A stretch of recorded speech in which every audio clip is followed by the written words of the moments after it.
You also have things like, and this is just crazy, you'll have like some like 14-year-old girl that needs some type of medical procedure, and she'll go in, and if she hasn't gotten a flu shot or a COVID jab, then they won't see her, and they won't do the surgery.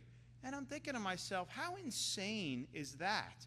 That you're not willing to treat somebody. So some of these policies that have been put in place in some of these medical institutions are insane. So we said in Florida in legislation, no, like if you need a lung transplant or something, they can't say, well, we'll only do it if you do the COVID shot. It's irrational. It's not based on any evidence to be doing that. But that's something that's really, really important to me.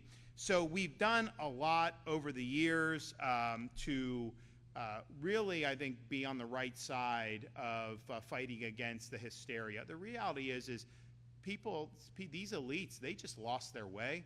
I think some of them just probably didn't really know what they were doing, but I think others really saw that they were getting power for the first time in their lives. This was kind of the Super Bowl for them, and they wanted to use that for all they could. And they really abused their positions of trust that so many had placed into them. And I think the credibility of so many of these institutions and so many of these, it's done.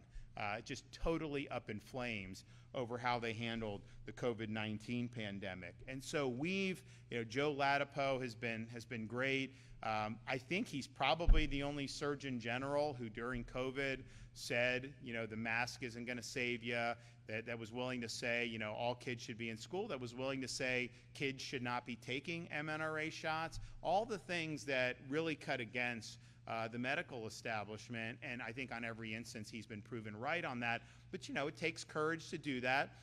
There's a lot of professional blowback that happens when you stand up and do what's right.